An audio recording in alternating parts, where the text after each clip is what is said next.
បដៃគូប្រកាសហើយគាត់នៅកំពង់តែត្រូវបានដៃគូប្រើប្រាស់ឬក៏លេងសើចជាមួយនឹងគាត់ដែលគាត់អត់ដឹងខ្ញុំលើកករណីមួយបងប្អូនណាបរិបទទេនៅបៃខាងអាមេរិកនេះតិចតួចដែលខ្ញុំដឹងពួកគាត់មានច្បាប់មួយគឺគាត់គោរពសិទ្ធិមនុស្សស្ត្រីតែទៅនឹងការប៉ះពាល់រាងកាយឬអាការៈកាយឬរូបអាភិបដោយសារបងប្អូនមួយចំនួនគាត់មានការយល់ច្រឡំខ្លាំងមែនទែនថាទៅនឹងជាមួយបរទេសគឺតែងតែបង្ហាញរូបរាងកាយគេដឹងឬក៏គេទាមទាររូបភាពមិនសមរម្យឧទាហរណ៍ថាបើចាំដល់អាការៈកាយទេគឺត្រឹមតែរូបភាពស្លៀកពាក់រឹប sexy បងប្អូននៅក្នុងសង្គម social media ជាច្រើនបងប្អូនឃើញបរទេសតែងតែបង្ហាញរូបរាងកាយគេស្ទើរតែទាំងអស់និយាយរួមទៅដោយការស្រាក់ចឹងណាតែបងប្អូនដឹងថានៅអាមេរិកនេះបើសិនជាបរិសុទ្ធណាម្នាក់ឃើញរូបរាងកាយស្ត្រីណាម្នាក់ហើយគាត់និយាយពីប្រមាថថាអូមើលម្នាក់ហ្នឹងគាត់លាកពាក់ sexy ខ្លាំងណាមើលគាត់ប្រភេទគាត់នៅកណ្ដាលវាលអញ្ចឹងបើគាត់និយាយគាត់ឃើញគាត់ត្រឹមតែមើលអត់អីប៉ុន្តែបើគាត់ឃើញគាត់និយាយអានឹងបូលីគេឬក៏ថាម្នាក់ហ្នឹងមានរូបរាង sexy ជ្រុលហួសហេតុអត់ស្អាតម្នាក់ហ្នឹងរូបរាងតូចធំម៉ាប់ខ្ពស់ឬទាបអានឹងបូលីនឹងរូបរាងកាយរបស់គេគឺនៅទីនេះគឺអត់បានទេអញ្ចឹងណាអញ្ចឹងមានបងប្អូនមួយចំនួនដែលគាត់យល់ច្រឡំថាឲ្យតែតទៅមួយបរទេសគឺអាចគេសួរនាំរឿងផ្ញើរូបភាពផ្ញើរូបរាងកាយឲ្យគេមើលសិនបង្ហាញខ្លួនឲ្យគេមើលសិនបានគេនឹងមកជួបយើងខុសហើយបងប្អូនត្រឹមហ្នឹងគឺជាប្រការមួយដែលបងប្អូនត្រូវយល់ថានៅអឺរ៉ុបនេះនៅប៉ែកអឺរ៉ុបក្តីនៅអាមេរិកក្តីនៅទីនេះមិនអឺរ៉ុបទេគឺអាមេរិកដូចជាប្រទេសមួយចំនួនខ្លីៗប្រទេសពាក់ព័ន្ធជាមួយទៅលោកខាងលិចគឺពួកគាត់អត់មានបរិបទប្រកបគឺអត់មាននិយាយអញ្ចឹងទេហើយតំណែងប្រកបក៏គេអត់មានសួរនាំជាបែបហ្នឹងដែរចាអញ្ចឹងបើសិនជាបងប្អូនអត់យល់ហើយបងប្អូនអនុញ្ញាតឲ្យអ្វីដែលគេស្នើសុំហ្នឹងគឺស្មើនឹងគេហៅថាប្រមាថដល់បងប្អូនណាអញ្ចឹងបើសិនជាមានតំណែងបែបហ្នឹងកាត់ឡើងចំពោះបងប្អូនគឺសូមកុំបន្តជាមួយនឹងពួកគេឬក៏មានសិទ្ធិបដិសេធថាតំណែងមួយហ្នឹងគឺមិនអាចខ្ញុំមិនបន្តជាមួយអ្នកបើសិនបើអ្នកនៅតែស្នើសុំរូបភាពមិនល្អស្នើសុំរូបរាងកាយឬក៏រូបថតរបស់ខ្ញុំបង្ហាញតែអ្នកមុនខ្ញុំអត់ត្រូវការបន្តមួយអ្នកទេហើយបើសិនជាអ្នកមិនពេញចិត្តតទៅមួយខ្ញុំអាចលុបចោលឬក៏មិនបន្តតទៅជាមួយគ្នាបាន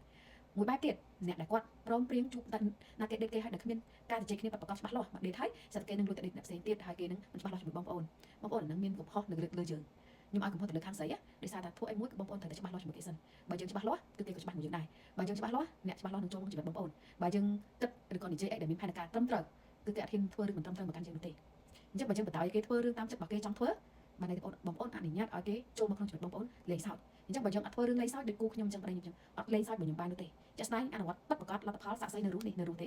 គឺប្តីខ្ញុំមកជួបខ្ញុំតែ2សប្តាហ៍ទេបើមិនមកជួបខ្ញុំនឹងមិនចំណាយពេលជាមួយអ្នកឡើយហើយសូមតែនៅក្នុង app ខ្ញុំចូលទៅភ្លាមជួបប្តីភ្លាមមែនទេអត់ទេជួបគ្នារាប់រយនាក់ជួបនឹងគេរាប់រយនាក់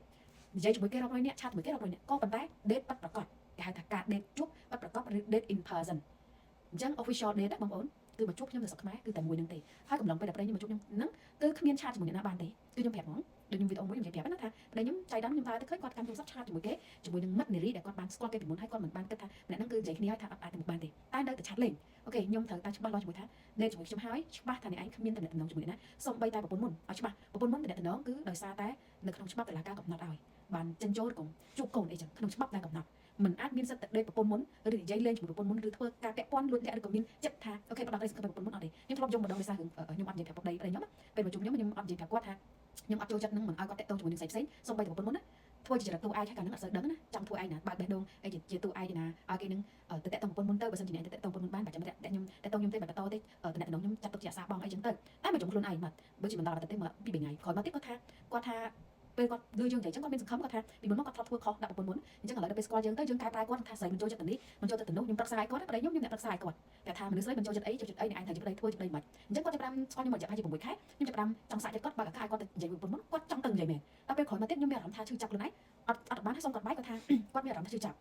ហេតុអីយើងធ្វើបែកគ្នាចឹងណាតែខ្ញុំប្រាប់ត្រង់ថាតាមពិតខ្ញុំអត់មានចង់ឲ្យអ្នកឯងទៅដេកប្រពន្ធមុនទេគ្មានមនុស្សឯណាដែលស្រឡាញ់គ្នាអនុញ្ញាតឲ្យអ្នកឯងទៅរកអ្នកមុនឬក៏អនុញ្ញាតឲ្យអ្នកឯងបែកពីអ្នកឯងទេប៉ុន្តែខ្ញុំចង់សាកចិត្តតែគាត់ថាមិនបានតែសាកចិត្តគាត់មិនទុកចិត្តគាត់មែនតែពេលខ្លះខ្ញុំអត់ទុកចិត្តមែនអញ្ចឹងសូមប្រាប់គាត់ត្រង់គាត់ថាខ្ញុំខុសទៀតហើយខ្ញុំជាមនុស្សប្រុសដែរធ្វើឲ្យមនុស្សស្រីពីរនាក់ខុសចិត្តហើយគាត់អត់មានបន្ទោសខ្ញុំទេហើយគាត់អត់មានរលអីដែរគឺគាត់បន្ទោសខ្លួនឯងអញ្ចឹងខ្ញុំចាប់ផ្ដើមឃើញគាត់ចំណុចមួយគឺគាត់មិនបន្ទោសអ្នកណាទេគាត់បន្ទោសខ្លួនឯងអញ្ចឹងខ្ញុំបន្តឲ្យគាត់ខ្លាចជាមនុស្សដែលធ្វើខុសអញ្ចឹងខ្ញុំចាប់ផ្ដើមប្រាប់គាត់ត្រង់ឥឡូវខ្ញុំសូមនិយាយពីត្រង់ខ្ញុំមិនអនុញ្ញាតឲ្យអ្នកទៅតាក់ទងប្រពន្ធមុនឡើយតាមផ្លូវច្បាប់តាមដីកាដែលបានសម្រេចតុលាការមកថាអ្នកឯងត្រូវជួបជាមួយនឹងកូនអ្នកឯងត្រូវមានប្រសាទការតាក់ទងមួយកូនបានប៉ុន្តែរាល់ការជជែកគ្នាគឺទៅកាន់ទៅឆ្លងកាត់មេធាវីឆ្លងកាត់ឪពុកម្ដាយរបស់គាត់ឪពុកម្ដាយប្តីខ្ញុំគឺលែងឲ្យគាត់តាក់ទងផ្ទាល់ជាមួយនឹងប្រពន្ធខ្ញុំទៀតហើយ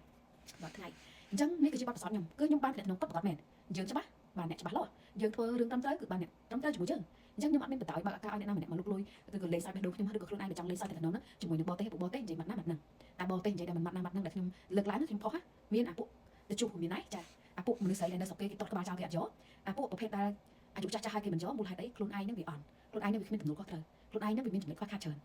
មិនច្បាស់លាស់អញ្ចឹងគេអត់ចូលឯស្រុកនេះស្អីស្រុកនេះគេអត់ចូលគេតតចោលពួកគេមានសមត្ថភាពគេមានសមត្ថភាពហកលុយគេមានសមត្ថភាពចាំខ្លួនគេអត់ទ្រាំទៅយើងនៅជនជាតិខ្មែរយើងស្រីខ្មែរយើងដែលទ្រាំយកប្តីទៅកុំឲ្យគេថាអត់ប្តីកុំឲ្យគេថានៅកំងសៅកែកុំឲ្យគេថាអត់មានអ្នកយកអត់ទេស្រុកគេនេះអត់អញ្ចឹងទេអត់អ្នកយកអត់បញ្ហាកុំឲ្យទៅយកប្តីខុសកុំឲ្យទៅយកមនុស្ស